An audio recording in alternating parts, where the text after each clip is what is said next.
আমরা দেখি পৃথিবীতে সবচেয়ে অশান্তির মূলে তাদের সকল চক্রান্ত এবং তাদের কার্যক্রমগুলো নিহিত। আজকে যখন ফিলিস্তিনবাসীর উপরে আপনি হামলা করছেন, যখন সেখানে নির্বিচারে মানুষ হত্যা করা হচ্ছে, শুধু মানুষই নয়, সেখানে নারী শিশুদেরকে মেরে ফেলা হচ্ছে, যখন তারা আহত অবস্থায় হসপিটালে যাচ্ছে, সেই হসপিটালগুলোর উপরে তারা হামলা করছে, অ্যাম্বুলেন্সের উপরে হামলা করছে, কোন একটা আশ্রয় কেন্দ্রে তারা অবস্থান করছেন, সেখানে কি হামলা করছেন, তাহলে কারা করছে?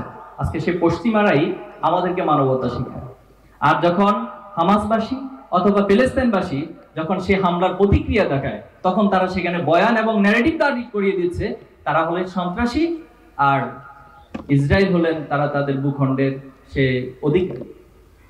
এই হলো ন্যারেটিভের বর্তমান অবস্থা।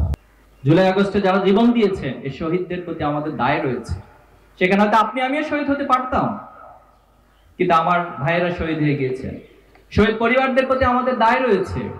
তারা যে জন্য তাদের জীবন দিয়েছে, রক্ত দিয়েছে, আমরা আজকে শপথ নিতে চাই তাদের সেই রক্ত এবং তাদের জীবন, এই শহীদ পরিবারের দায় থেকে আল্লাহর এই জমিনে সত্যিকার অর্থে ন্যায় এবং ইনসাফ প্রতিষ্ঠা আমরা করবো ইনশাআল্লাহ।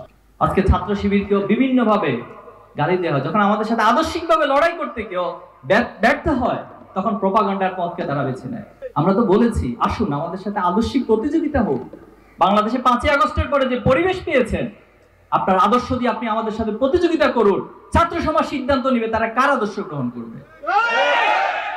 কিন্তু আমাদেরকে সে অতীত ইতিহাস, রাজাকার ট্যাগিং, যেটা দিয়ে আবু জেহেল আবু লাহাবরা ধ্বংস হয়েছিল, যেটা দিয়ে 5ই আগস্টে হাসিনার মতো ব্যক্তি, যিনি বাংলাদেশে এখন পর্যন্ত সবচেয়ে বড় স্বৈরাচার, সে পালিয়ে যেতে বাধ্য হয়েছিল। এখনো পর্যন্ত এই ইতিহাস থেকে এই প্রজন্ম অথবা যারা আমাদেরকে আদর্শ দিয়ে মোকাবেলা করতে ব্যর্থ হয়েছে, তারা ঠিক আগের মতো, আগের ধারার সেই রাজনীতি আবার শুরু করছে। আমরা তাদের প্রতি বিনয়ের সাথে অনুরোধ করতে চাই, এই পৃথিবী কারোর জন্য স্থায়ী নয়।